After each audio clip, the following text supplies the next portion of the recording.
दुष्टो वा घोषस्तनूभिर्व्यासे गंगणपतये नमो नमः। गणपति गजानंद महाराज की जय। कर्पूर गौरम करुणावतारम संसार सारम भुजगेन्द्रहारम सदा वसंतं हृदयारविंदे भवं भवानी सहितं नमामि। मंगलम भगवान विष्णु मंगलम गरुड़ध्वज मंगलम पुंडरीकाक्षो मंगलाय तनोहरे सर्वमंगल मांगल्ये शिवे सर्वार्थ साधिके शरण्ये त्र्यंबके गौरी नारायणी नमोस्तुते नारायणी नमोस्तुते। जलेन शीतले करणं मां यानि कानि च पापानि जन्मान्तर्गतानि च तानि सर्वाणि नश्यन्तु दक्षिणायां पदे पदे पुष्पे देवताभिवन्दनं मां आत्माभिवन्दनं मां। ॐ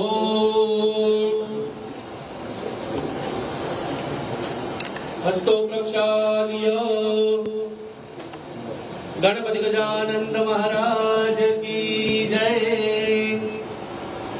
नमस्कारान् नमस्करोमि।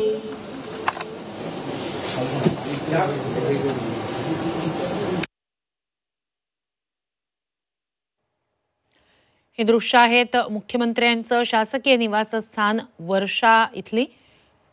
केंद्रीय गृहमंत्री अमित शहा वर्षा निवासस्थानी दाखल झाले होते। त्यांनी वर्षा निवासस्थानी विराजमान झालेल्या बाप्पाची आरती केलेली आहे, बाप्पाचं दर्शन घेतलेलं आहे। आजचा दिवस हा अमित शहांनी खास देवदर्शनासाठी म्हणून राखून ठेवल्याचं एकंदर त्यांच्या दौऱ्याच्या नियोजनाची जी माहिती समोर आली होती त्यावरून तरी दिसतंय। कारण काल ते दाखल झाल्यानंतर त्यांनी बैठका घेतलेल्या होत्या, राजकीय अशा चर्चा या दोन महत्त्वाच्या बैठकांमध्ये झाल्या। एक महायुतीची बैठक, दुसरी भाजपची नेत्यांसोबतची स्वतंत्र बैठक। आणि आज मात्र आत्ता सध्या ते वर्षा निवासस्थानी पोहोचलेले आहेत। मुख्यमंत्री एकनाथ शिंदे यांचं हे वर्षा शासकीय निवासस्थान, इथे विराजमान झालेल्या बाप्पाचं त्यांनी दर्शन घेतलंय, आरती केलेली आहे। त्यांच्यासोबत उपमुख्यमंत्री देवेंद्र फडणवीस, रावसाहेब दानवे, दीपक केसरकर असे अनेक नेते मंडळी उपस्थित आहेत। वर्षा बंगल्यावर अमित शहा यांनी दाखल होताच बाप्पाचं दर्शन घेतलंय, बाप्पाची आरती केलेली आहे।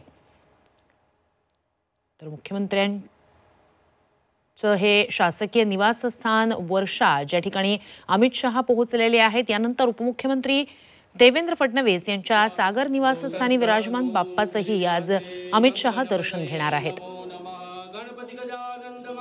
गणेशोत्सवादरम्यान मुंबई दौऱ्यावर येत असताना लालबाग राजाचं आवर्जून दर्शन अमित शहा यांच्याकडून घेतलं जात असतं। तसंच आत्ता सध्या ते वर्षा निवासस्थानी बाप्पाच्या दर्शनासाठी पोहोचले होते।